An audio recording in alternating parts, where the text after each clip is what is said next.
Did you know that shipping costs are the #1 cause of abandoned carts? It's one of my pet peeves. I'll buy something expensive, but when I see expensive shipping costs, I'm out. In a landscape where free and fast shipping is the norm, it can be hard for smaller e-commerce businesses to compete. Keep yourself competitive with ShipStation. Keep growing your business all year long with ShipStation. Use promo code RESPECT today at ShipStation.com to sign up for your free 60-day trial. That's ShipStation.com. Promo code RESPECT. Ladies and gentlemen, boys and girls, and those who don't identify as either, you are listening to Ratchet and Respectable with Demetria L. Lucas. I'm sorry to report I've done next to nothing since the last time we spoke. No, that's not true. I went to dinner with a friend. I think I told you I was going to do that. And then it was freezing, so I didn't go out all weekend. I mean, my version of freezing. Anything below 50 is freezing to me. But yesterday, it went up to the high 50s in D.C., and I could run around without a coat on even. I just had on one of my Ratchet and Respectable hoodies, and I was fine. I have this whole long, exhaustive list of things to do, or things to get, really, that I made while I was living in Ghana. Like, just small things. Like chives, for instance. I went to the grocery store. Chives, for whatever reason, are $8.50 a bottle. I don't understand why. I bought 4 nonetheless, because I couldn't find them when I was in Ghana. And they may or may not have them in South Africa, but I'm not willing to go months without chives. But chives, medium-sized safety pins. What's the peppermint soap that tingles? Not Burt's Bees, the other one. It's in the blue and white bottle, and you could, like, wash yourself and your hair and your dishes with it, but you're supposed to dilute it. But no one ever does, because everyone likes, like, the little buzzy, tingly feeling. That soap. Carol's Daughter shampoo. I have conditioner. I'm out of shampoo. Wife beaters. White Converse, which I haven't checked off this list. I didn't get them yesterday. Loofahs. I could not find a loofah to save my life when I was in Ghana. They have a net that Ghanaians typically wash with. It's essentially a better version of a loofah, but like a loose loofah, because, you know, loofahs are essentially just the net, like all bundled together in a ball. But if you let it out, it looks very similar to the net that Ghanaians use as their washing cloth. But theirs are firmer. Like, it'll take the top layer off. Like, you feel real clean. And I was like, I don't know if I need to feel like scrubbed every day. Just like scrubbed is good enough. But I couldn't find a loofah to save my life. And then the one that I had, I lost. But I went out yesterday and ran my errands. I still have more to run today. I'm up at 8:52 a.m., which you know is early for me to be taping the podcast, because I got to get it done so I can do another day of errands, even though it's nasty outside. I don't know if it's rain. It's like harder than rain. So kind of like hail-ish, sleet. Is that what they call it? I don't know. But I don't really want to go out in it. But I have things to do, so I may have to. All I've done is watch really good TV. We'll talk about it a little later, though, because I have other excellent Black news this week. Michael Ealy is returning to our screens. He's going to join the cast for Power Book 2. Now, you know I don't watch Power. I've been protesting 50 Cent, but kind of like half-hearted protesting, because I watch BMF. I just don't talk about it very often, but I watch BMF like faithfully. My mom was like, can you take my braids out from Ghana? The first night I was back, and I was like, sure, but we're going to have to watch BMF. And did. Very interesting commentary. Because my mom's from Detroit, and the show is about, you know, drug dealers in Detroit. So she didn't know drug dealers. She had a lot of conversation about people who did drugs, and I was like, who are you? But Michael Ealy is joining Power Book 2. Season 3 comes out March 17th, but season 4 is in production, and that's what MF Michael Ealy is joining. People were like, so are you going to lift your ban on your boycott from 50 for Mr. Ealy? Will you do that? Y'all know I'm going to. It's not even a question. Michael Ealy and Method Man in one show? Yes. For Michael Ealy, the answer is always yes. I was reading on Deadline about Michael Ealy's new role. Never call him Michael or Ealy. He's always like Michael Ealy. But his new role will portray Detective Don Carter. He's a rising NYPD officer who was on track to become commissioner until his wife was killed in a crossfire between rival gangs. Vowing to make the streets safer, Carter traded in his tie for a Kevlar vest and now leads an elite NYPD drug task force that elicits concrete results against drug-related violence. While his achievements are noteworthy public recognition, nothing can bring back his lost love. I mean, thank you for telling me all about, his background and what his job is on the show. Which woman's life is he going to ruin? I don't watch the show, so I don't know the characters. I know Mary J. Blige is on there, but I don't know anybody else. Does she have a man on the show? Is she into men on the show? I'm going to actually watch the show. I will binge it before season 4 comes out to catch up so I can be ready for Michael Ealy, and then also to try to guess whose life he's about to ruin, because he's going to ruin someone's life. That's why you bring Michael Ealy on to a show. You bring Michael Ealy on to ruin a woman's life, and you bring Giancarlo Esposito on to ruin a person's business. This is how it goes. They know their roles. They know what they're there to do. And Michael Ealy going to do some batshit crazy stuff. He's running an elite NYPD drug task force. He's going to do crazy shit in a deeply bassy monotone voice. And he's going to act like the crazy shit he's doing is completely fucking normal. This is why you bring Michael Ealy on a show. Speaking of Michael Ealy on the show, he's on, what's my show? Bel-Air. It's exactly the same role. He's going to ruin Aunt Viv's life. But Bel-Air comes back in February. We're January 31st, so technically I can still say next month. But he's going to ruin, or at least do his damnedest, because that's what he does. And in a crazy way, to ruin Aunt Viv's life over on Bel-Air. I can't wait for that show to come back. I love me some Bel-Air. Courtney and 50 ain't cute.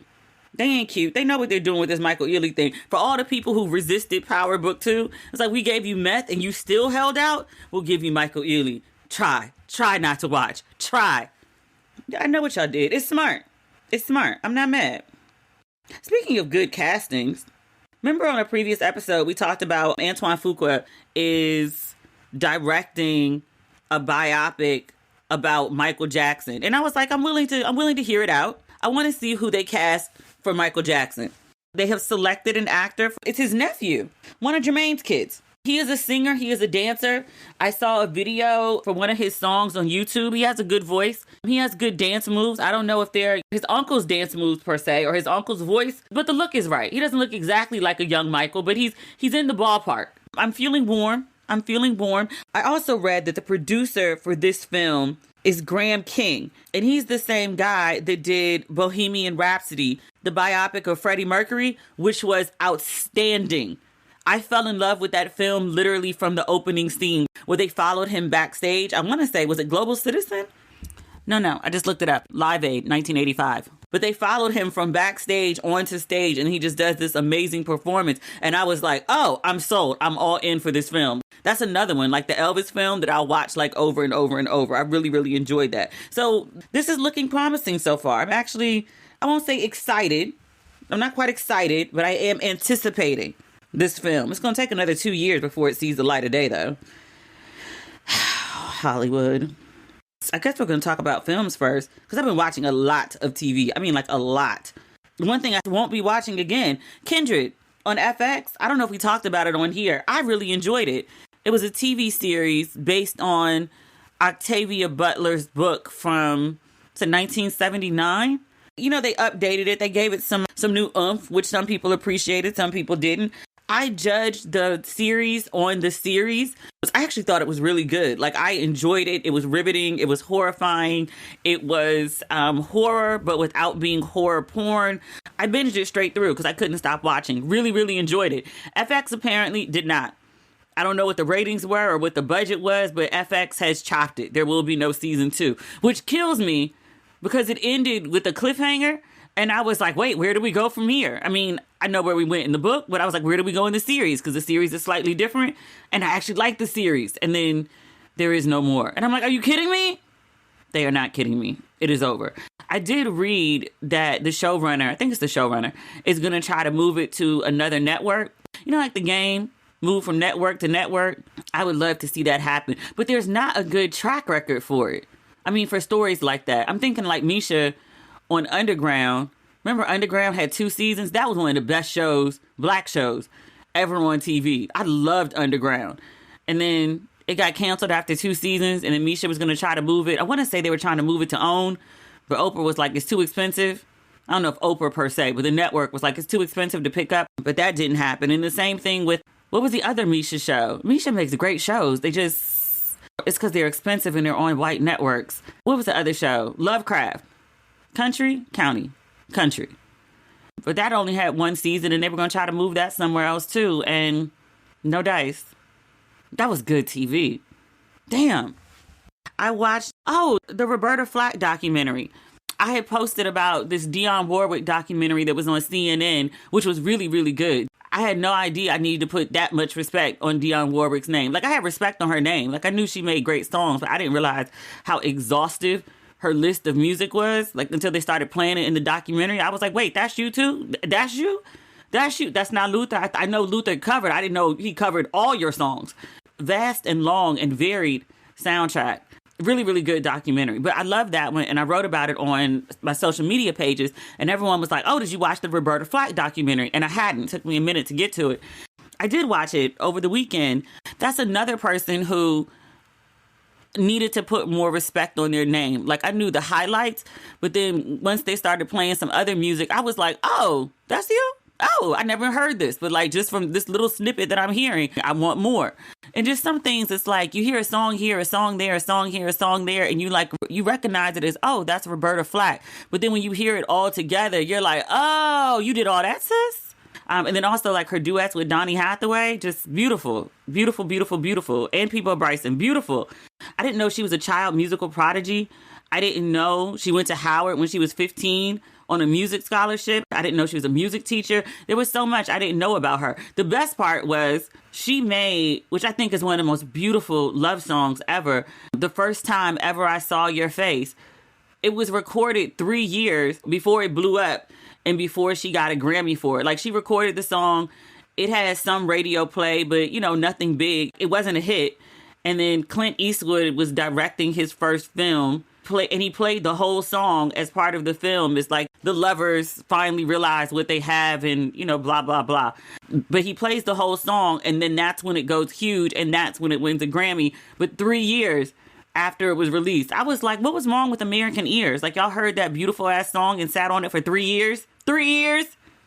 It all worked out the way it was supposed to. It was a good documentary. The content was good. The delivery was dry. I struggled to get through it, and not because I wasn't actually interested in Roberta Flack. It was just very dry. And one of the reasons, even though they had historical interviews with Roberta Flack, they didn't have fresh interviews with her. And I watched the whole documentary. I got midway to the end, and I want to say my dad came in the room, and I was like, when did Roberta Flack die? My phone wasn't sitting in front of me. He was like, Roberta Flack ain't dead. And I was like, Roberta Flack ain't dead? Why Roberta Flack ain't in the documentary? And he was like, I don't know about that. Okay. I really thought she was dead, and I had to go look it up. And I was like, she didn't want to participate in the documentary because it was very positive. It's very flattering. But I had to go look it up, and I found out that she has ALS, also known as Lou Gehrig's disease. She's no longer able to sing, according to a representative of hers. I was reading this in AP News. The disease has also made it not easy to speak.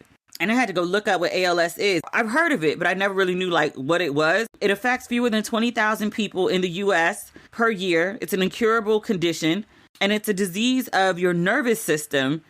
I had to Google this. Weakens muscles and impacts physical function. The cause is unknown.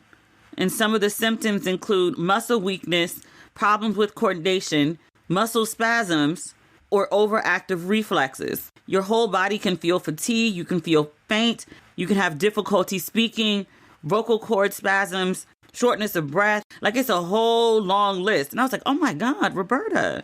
Or Ms. Flack. Show some respect. I got too comfortable. My bad.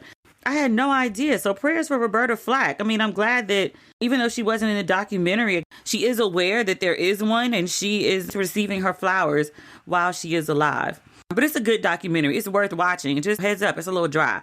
Even with some of the scandal, like they were talking about the death of Donny Hathaway, and Roberta Flack she wasn't with him when he died, but she saw him the night that he killed himself. He jumped off a building. But she said they were in the studio, and he just flipped out, and he said people were chasing him and they were trying to steal his music. He was really paranoid, and he ran out of the studio, and they were deeply concerned for him. But I don't think it was the first time that they'd seen him like that. But he went home and jumped off a building. But even in the retelling of that story, which is harrowing and sad and dramatic, it's very like, water is wet, sky is blue, sun is yellow. Like, it just had no oomph, which is so weird, because I'm like, she's a very soulful woman. How do you make that dry?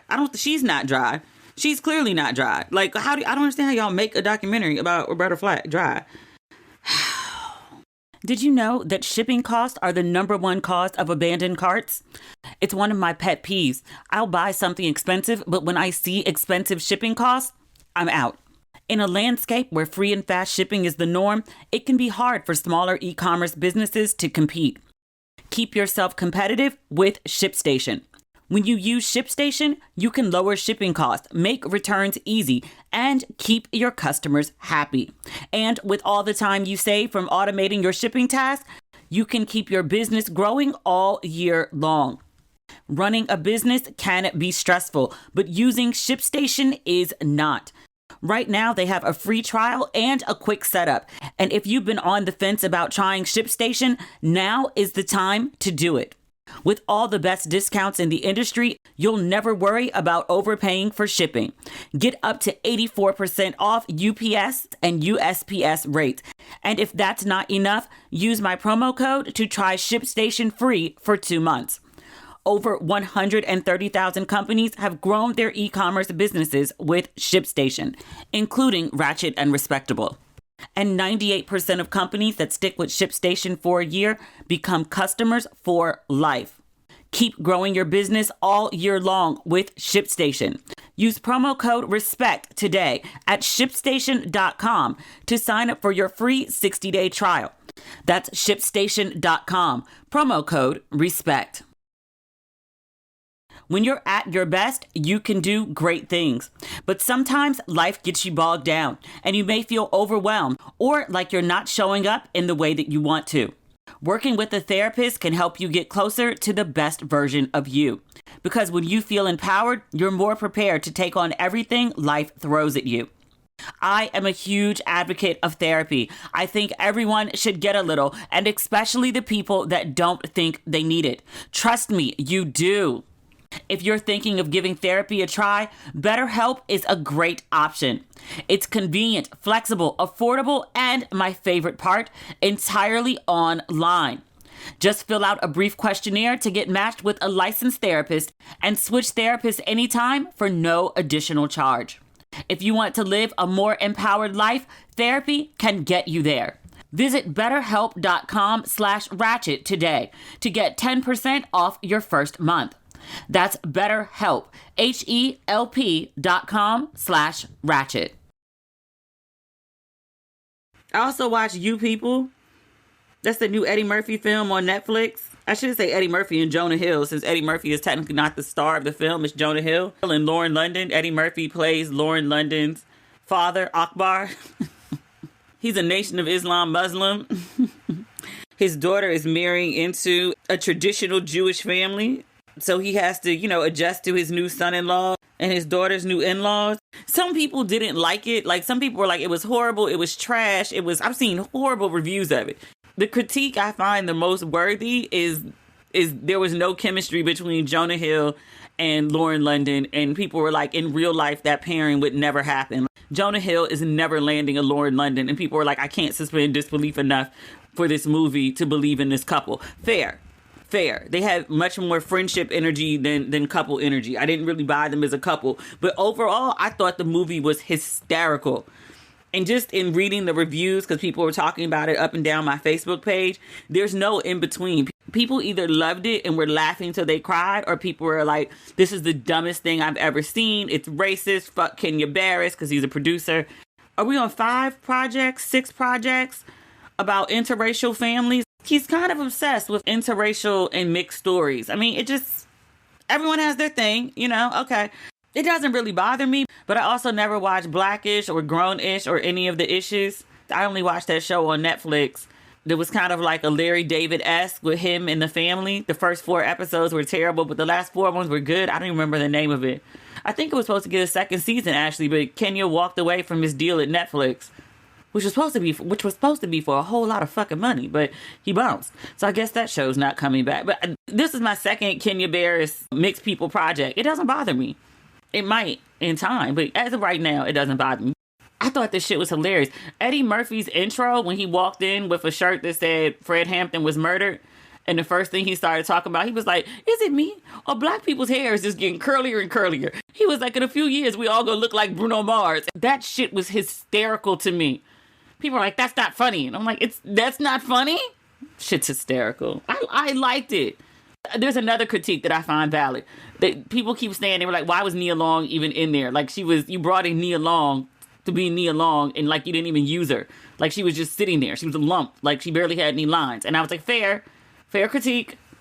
Julia Louis-Dreyfus is like the super liberal, quote unquote, woke white lady who's actually quite racist. Nailed it. She absolutely nailed it. I don't know how people don't like this film. Like I loved it. I've watched it like twice. I loved it. You know, also deserves an honorable mention. Sam J. The black chick, the lesbian. She was real good. She's funny as fuck. I don't think I realized how funny she was. I've never watched her show. Is it on HBO? I never watched her show. And I was like, shit, I might need to give it a watch now because this chick is funny. I'm like, did she write her own dialogue? Her jokes were hysterical. I really enjoyed her. I also watched Shotgun Wedding with Jennifer Lopez and Josh Duhamel. I like Jennifer Lopez romantic comedies. It's a very specific brand of comedy. It's lighthearted and it's silly and it's goofy and it's over the top and unbelievable, and I love that shit. It's very upscale Hallmark film, and this film is no different. Lenny Kravitz is also in it. Lenny Kravitz plays Jennifer Lopez's ex. He's surprisingly good, but a little stiff sometimes, which is, I don't know, I think an intentional choice because ain't nothing about Lenny Kravitz stiff. I mean, well, but in general, I mean, I just think of him as a very effortlessly smooth, charming, debonair kind of man. He's like a dream boho boyfriend. I really like Lenny Kravitz, and he looks amazing. That's the other part. So does Jennifer Lopez. Like, there's this one scene. The whole point of the scene is to show off Jennifer Lopez's body. Just so you could be like, look at this work of art. She says she's had no surgery. I don't know, and I don't care. She looks amazing. I won't look like that because I don't have the discipline for that shit. I like carbs. But I respect her dedication, or her surgeon, or the combination of two. She looks amazing. And like, she got really dirty in this film. Like there's a lot of like physical dirt. And she looked amazing the whole time. The makeup artist kept her fresh. But I also think she's an easy canvas to work with. But it's quite a ridiculous storyline. But it's also cute as I don't know what. Like, you're rooting for them, and at the same time, you're watching ridiculousness, thinking how ridiculous it is, but you can't stop watching because it's, like, so ridiculous. I loved it. What else is going on this week? Oh, this is good black news. There are 2 black quarterbacks going to the Super Bowl for the first time ever. There's Patrick Mahomes from the Kansas City Chiefs, and then there's Jalen Hurts of the Philadelphia Eagles. So the dilemma for me here is like somebody who doesn't watch football and has no investment in either one of these teams. I tune in for the Super Bowl. I don't really much care about the game. I'm there for the commercials and the singing. We talked about Sheryl Lee Ralph and Babyface and Rihanna are all performing at the Super Bowl. So I'm excited about that. I also got to figure out where I'm going to watch the Super Bowl. I'm positive it'll be airing in South Africa, but where? I got to work on figuring that out. But I like to, root for a team. It just makes the experience of waiting for the next commercial break, a little more thrilling. And I usually choose it by who's the black quarterback, or who's the black coach, or how many black players are on the team. And now there's 2 black QBs. And I was like, so how am I supposed to know who to root for? I asked about it on Facebook, and my friends were like, you root for the Eagles because the black quarterback has a black woman as his representation. It's the first time ever. Her name is Nicole Lynn. She's also a Delta. And I was like, but I'm not a Delta. And they were like, but she's black, representing the black QB. And I was like, all right, that's fair. So Eagles, go Eagles. My friend's husband, Brother Rob, and I call him Brother Rob because like he's been around forever. Rob is my brother at this point, is from Kansas City. He's going to be so upset if he hears this podcast. Like, how could you? The betrayal. Sorry. somebody on my timeline was like, the other quarterback is only half black. And I was like, we're not doing that. We're not doing that. The Eagles guy has 2 black parents. I was like, no. Did you see the father, Mahomes' father? I guess his father used to play, not even I guess, his father used to play Major League Baseball. But there's an interview with his father. I guess it was the game after his son won the qualifying game for the Super Bowl. It's the blackest interview I've ever seen. His father is like a walking Chappelle skit. And I mean that in the most complimentary way possible because I love Dave Chappelle. But his father's like a Chappelle skit. And I was like, no, that half black, that's strong. That's a lot of black. That's a lot of black. The black half that his father delivered, that's like an overabundance of blackness. Like, that's like all the culture in one person. I'm going through my notes. Roberta Flack documentary. I told you I watched a bunch of stuff. Like, I really went kind of crazy because I didn't leave the house for 2 days. I watched the 1619 Project. It only has the first 2 episodes up. It's 6 episodes. I'm so mad at them for releasing this like in piecemeal. Hulu loves to do that because they do that with my other show on with the white ladies who get on my nerves. June and Serena. Handmaid's Tale. They giving us week by week, and I'm like, you're a streaming service. Drop the episodes at once. But the 1619 Project, I think they're doing 2 episodes at a time, which is, better than 1 at a time. But I watched the first 2 episodes. You know what? I read a lot. And I grew up in a very black household that emphasized learning about black history. Both my parents were active in civil rights movement or protest. Like I told you, there's a Black Power fist literally on the mantle as we speak, right? Like, my parents are black as fuck, which I gotta say because I'm from the suburbs and people just make all these sorts of assumptions about people who grew up in the suburbs or the type of people that moved to the suburbs. They just wanted space. They didn't want to stop being black. I also read a lot. I go to a lot of museums. I travel around to different cities and I go to the monuments. I try to learn the history. I like history in general and black history especially. I like to think I know things, at least the big and popular things. But I'm watching the 1619 Project and it's entirely different from the original 1619 Project from New York Magazine. It's entirely different than the podcast. It's entirely different from the book. It's all based on the original material, but it's presented entirely different. Nicole Hannah-Jones and her team, because she doesn't do this alone, bubble wrap them for preservation and safekeeping. I said this on Instagram when I wrote about it. She has outdone herself with this project. It's like an updated version of Eyes on the Prize, but in addition to giving you the history, it's connecting the dots to modern day America. And I'm in awe of the way she's done it as a storyteller. She just weaves everything together so meticulously, but also just as a black person taking in the information. I'm just like, holy fuck. There was something that happened that was fucked up then, and there's something that's happening that's fucked up now, and you may not think of them as related, but what she does with this documentary is show you how they are. And I'm not going to give everything away, I promise. But in episode 2, she talks about the birth of modern OBGYNs, or the whole field, right? Everything that we kind of know about vaginas is because of the experimentation that was done on enslaved black women sans anesthesia, because the idea is that black people don't feel pain. But she connects that to the current, as in 2022, 2021 at the latest, but the very high rate of death for black mothers and black babies, and how those same ideas about black women not feeling pain play out in the healthcare or lack thereof that black women currently receive today. And I was like, holy shit. I knew about these 2 things, but I never connected them.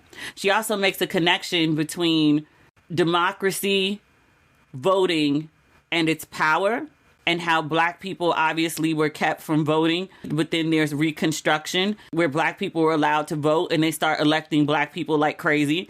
And then Reconstruction ends, and there's a suppression of the black vote. And that's 1800s, right? And then she ties that into all the bullshit that black people have been dealing with voting.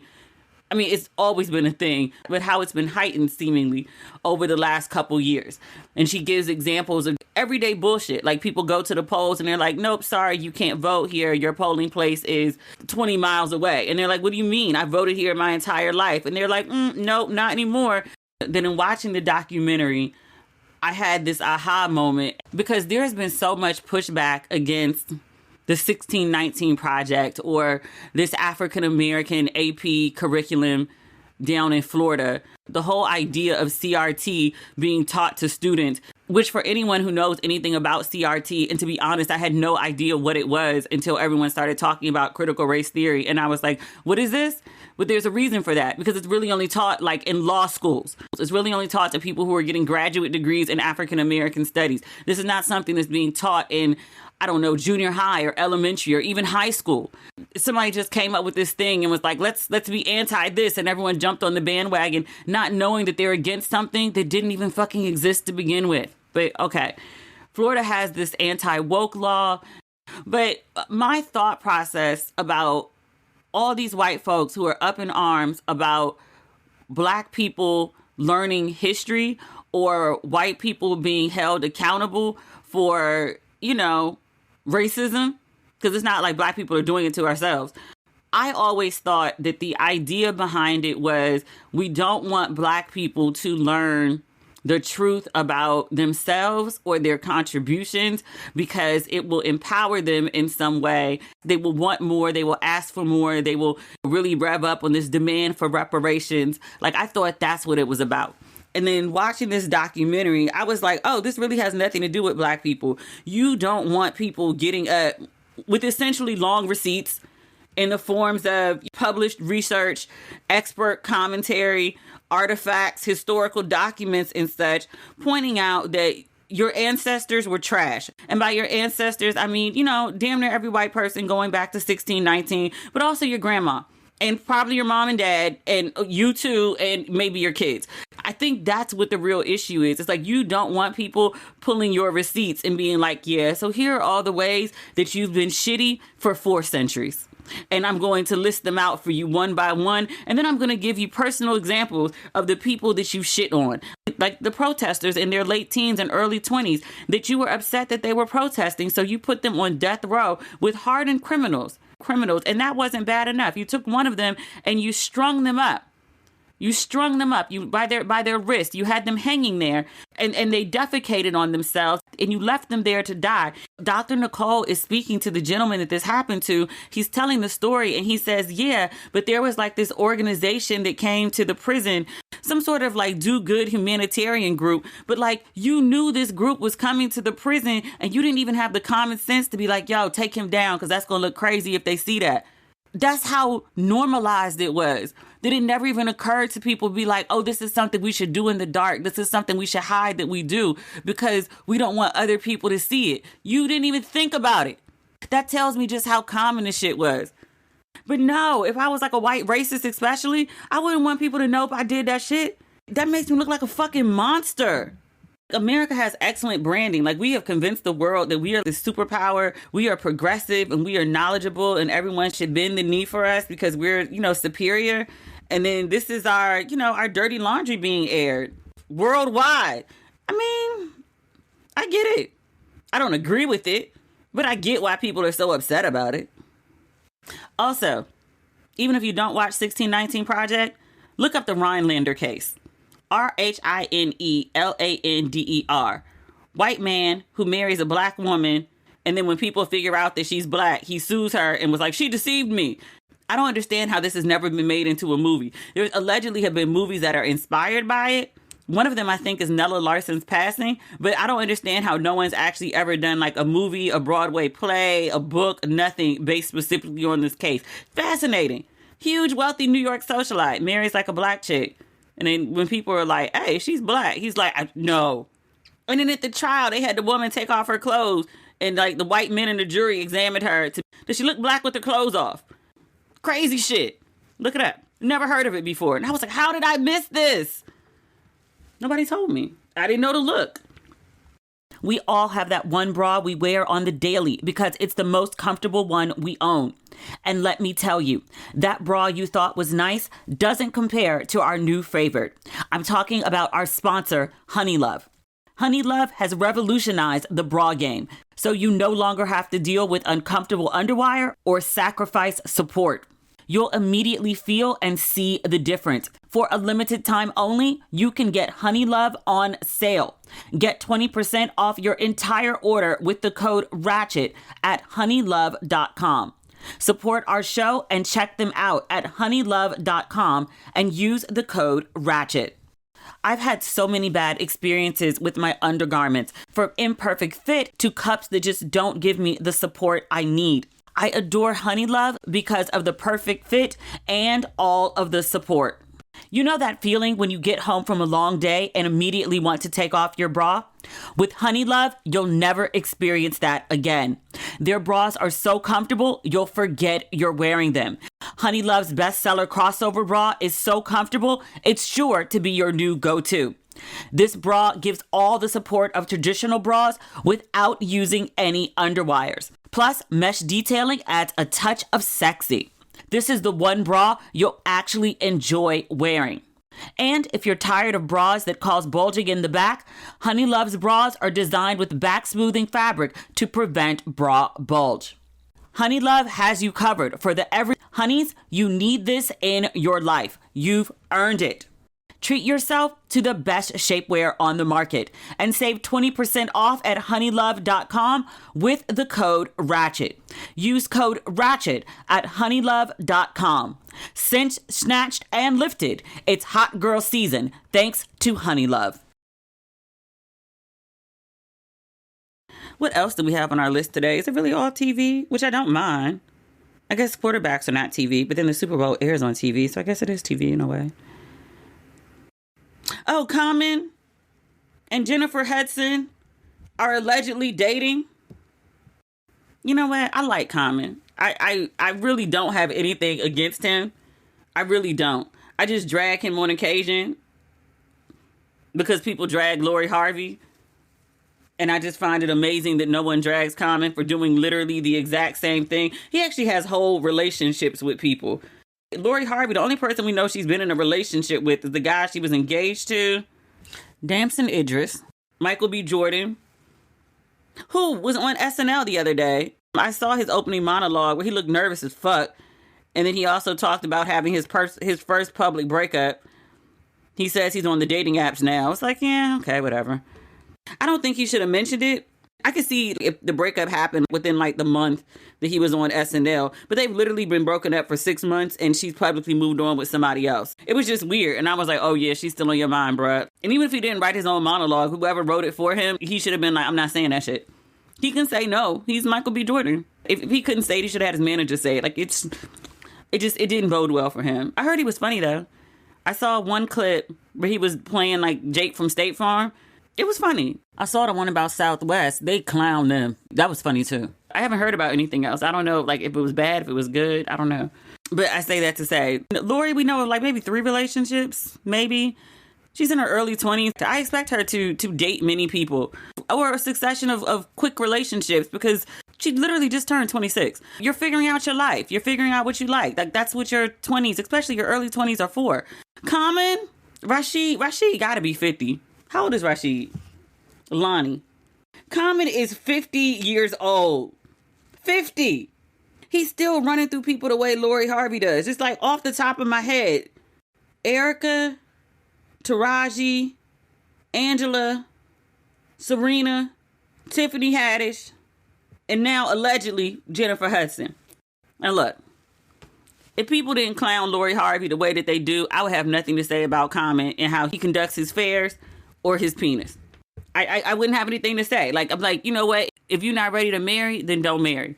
If you're in a relationship and it's not working, then just leave. I actually have no problem with how he lives his life.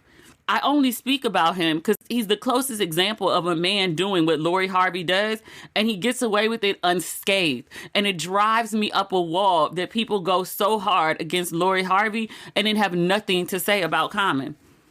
Nothing. If Lori's an industry pass around, then so is he. If Lori is a hoe, then so is he. If Lori can't keep a man, he can't keep a woman. I don't understand this double standard for these people. Common is 50 doing this shit. 50. Bouncing around from woman to woman to woman to woman. And he's a single man. So I really don't see the issue. I only make it an issue because people have such an issue with Lori Harvey doing it. Men and women. Women go hard against Lori Harvey too. If we're going to talk about people, dating around, and how like distasteful it is, as a man, you go somewhere, you're in a room and the other people have been with your woman. It don't feel no better as a woman. You go out somewhere, every time you leave the house, you run into somebody your ex used to fuck. It really doesn't feel nice. The first time, when it's just one, sure. When it's just two, The third time, you be like, really, nigga? Like, damn, you ain't got no discretion with your dick? I kind of understand guys a little bit when they say that. They're like walking into a room and there's other people that she's been with. It doesn't really feel that great. And I get it. It just doesn't feel great when it happens when men do it either. That's the only thing. It's like y'all acknowledge like y'all's feelings about shit, but you don't realize that we are also human and think and feel the same way about some things. Some things are not man things. Some things are human things. Like men think that when they have sex, it's just physical, like she's attractive and I wanted to fuck and so we did and it meant nothing. And, but when women do it, it has to be because like she feels this and there's emotions and blah, blah, blah. I mean, yeah, for some women, yeah, but like women come in a range of, dispositions and outlooks and perspectives and emotional attachments, just like men, because we are human people. I'm not really sure men all the time realize that women are like 3-dimensional beings that, are capable of a multitude of feelings and thoughts and outlooks that vary by person and that no two people really share the same outlook. Like we're just all a bunch of different varied experiences that produce us. But they seem not to get that there are women, lots of women, who just like, it's the same thing. Like, oh, he was hot and I wanted to fuck. And so we fucked and that was it. And yeah, it's weird. It's not weird. It's patriarchy. Yeah. But I say all that to say, like, Common is now allegedly dating Jennifer Hudson. I make the same investment into who Common dates as that I make into who Lori Harvey dates. They're like the same person. Oh my God. What if Common and Lori Harvey dated each other? I mean, I know he's like old enough to be her dad because he's like twice her age. But shit, so was Diddy. What if they just dated for a while? That'd be interesting. Two people who don't committed to each other. It might work. I'm joking. He's way too old for her. If Common was 35 or under, I'd say it. But like there's Diddy and Carisha. There's like the same age gap. People tend to accept that though. When I think about that too hard, it gets a little creepy. Diddy technically could be Carisha daddy. I hope he's not the one that's pissing on her. She was in the movie with Eddie Murphy. You people. Only very briefly. I didn't recognize her at first because I'm not used to seeing her in movies, so it's out of context. But she like stood up in one scene and I was like, wait, is that Carisha? It was. Moving on. Oh, I'll keep this brief. We didn't talk about the Marcus Stokes controversy. Do you know who Marcus Stokes is? He's a little white boy. He's 17. He's still in high school. He plays football. He had an offer from Florida to play football. But Marcus, the white boy, 17, for whatever reason, and he was supposed to go to Florida. It wasn't just an offer. He was pledged to go to Florida. He uploaded a video, a selfie, rapping along to a song that had the N-word in it. He didn't go silent for the N-word and come back in. And he uploaded this video onto his TikTok. So Florida sees the video and is like, oh no, you using the N-word? You can't come here. They rescind their offer. Other schools that are like in an equal division as Florida also rescind their offers. They want nothing to do with him because they're like, it's a wild climate right now. You a white boy out here rapping the N-word. We can have nothing to do with you. I didn't pay any attention to this story until an HBCU, Albany State, their football coach, Quinn Gray, Black, reached out to this 17-year-old who got let go from Florida for using the N-word and offered him a football scholarship. The fuck? Of all the people to offer scholarships to at an HBCU, you not only picked a white boy, you picked a white boy who not only uses the N-word, but is dumb enough to do it and then upload it to his social media. That's what really gets me. If we're being 110%, I don't really care that he was rapping along and he used the N-word. I went to see Jay-Z and Kanye in Brooklyn, and you would think it would be mostly black. It was probably a good even 50-50, but we had floor seats up front, so most people were white. When they did Niggas in Paris, we said niggas, and everybody around us said niggas. I've had that experience so many times that where I'm at a place where there are white people and a song comes on that has nigga in the song, and the white people rap the whole verse, all the lyrics, and when it gets to nigga, they say nigga, and then they keep going afterward, and then they say all the lyrics after that. And it's just using N-bombs in casual conversation, referring to someone as nigga, even, you know, fraternally or in a fun way. I'm not okay with that. But I kind of get it when you're quoting something, like as a newscaster or journalist, you're reading something and the N-word is right there. Like, I get that. And I say quoting something, and it kind of also applies to music. The rappers say it nonstop. You're rapping along to your favorite song. I respect people like Eminem who were like, nope, I don't use that word in my music. I don't say it. I don't rap along to it. Like, that's not in my lexicon. I didn't necessarily think the kid should have been let go from Florida over that. Reprimanded, yes. Him doing it is one thing. Him uploading it, I think he's an idiot. I also recognize that he's 17. I think rescinding the offer was a lot. It's not something I'm going to bat for. It's not something I'll make a big deal about. But just, you know, when I read the whole story, I was like, yeah, that was a little excessive. I only have so much energy, and I'm not using it for a 17-year-old white kid who's going to land on his feet one way or another. He'll be okay. Like, I can expend my energy in other ways. But if being honest about it, I really didn't see the big issue. I see a horrible issue with an HBCU coming through to save this white kid who's using N-words. I get it. The HBCU, the coach might have been like, you know what, this is stupid. This is stupid. They really, you know, made a big thing about it, and this is a kid, and, you know, they really blew it out of control, and they're going overboard with the punishment, and I feel bad for the kid. I understand that perspective. To offer him a fucking scholarship? You're an HBCU. Surely there is some black child who needed that scholarship. Just like for the white boy, I'm like, he's going to land on his feet. He's a white boy in America. He'll be all right. The black kid, will he? Because nobody's coming to rescue him. But he offered the scholarship to the kid, which everybody found out about because the kid, he's a kid. He put the whole thing on social media. That's how people found out that Albany State offered him a scholarship. People were pissed. People were so pissed that they too had to rescind the offer. I'm reading this on sportsillustrated.com. It says, less than a week later, the Albany State coach changed his mind and released a lengthy apology, saying he had a conversation with the university president about the decision. Gray, that's the coach, he said, quote, let me start with a humble apology. An apology for not honoring the tradition and history of ASU and for letting many of you down. I didn't uphold the standard that I know you expect. Please know that my decision to speak with a student that did not meet your expectations was unacceptable. The man trying to save his job. He says, quote, I only wanted the best for our team, athletes, and institution when I invited the student to visit ASU. The consequences of my actions brought pain to our university.